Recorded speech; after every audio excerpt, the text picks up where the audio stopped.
Hi everyone. The news that a 21-year-old and 26-year-old IDF soldiers, two soldiers, were murdered today by Hamas near the Rafah crossing, coming out of a tunnel, and a third soldier fighting for his life, very seriously injured, just shows you that this ceasefire is just BS. Meaning, what President Trump did with Steve Witkoff and Jared Kushner and Bibi, getting the hostages out, was a miracle. And we Jews will forever be grateful to President Trump as the greatest friend we've ever had in the Oval Office. But greatest doesn't mean perfect. And President Trump needs to understand, and this is amidst my phenomenal gratitude to our president, that the president's really smart. He knows Hamas can't be trusted. He's kind of hoping that maybe they'll see that they'll be destroyed otherwise, but they won't. Their hatred of the Jews is so great that it's far greater than their desire to survive. Just like Hitler. You know, Hitler's soldiers, they had no food in Stalingrad. They had no weapons. They were completely encircled by the Russian army.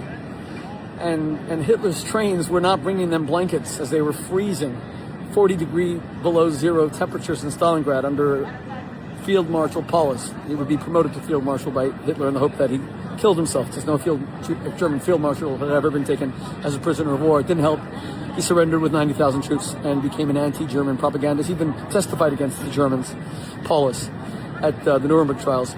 But the point is that Hitler was much more interested in gassing the Jews and using the trains to ship people like me and my wife's family to Auschwitz and kill them than to supply his own troops. And Hamas is the same.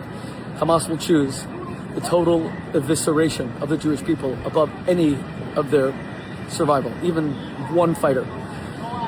You're talking levels of hatred that we can't comprehend. You see, most of us have some kind of survival instinct, enlightened self-interest. That no matter, we have our hatreds, we have our bigotries, but we still want ourselves to do better before our enemies fall. There's a lot of people that are not like that.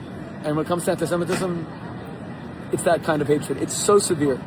It's so historic. It's so deeply ingrained that our enemies are prepared to die and be destroyed if they can kill us. So there's never going to be a ceasefire with Hamas. Just accept that. You're going to see IDF soldiers continue to die, God forbid, unless Bibi fulfills his promise to the Israeli people that he made right after October 7th, that there will be no survivors of Hamas. They will be completely disarmed. They will be utterly destroyed. So we have a ceasefire where Hamas is supposed to demilitarize. They haven't demilitarized. Supposed to give back the bodies. They haven't given back the bodies. And the hostage thing goes on. Don't take your pins off yet, because the bodies are being held hostage. And only sickos hold bodies hostage, but that's what Hamas are. They're complete and utter sickos. God bless the memory of the IDF soldiers.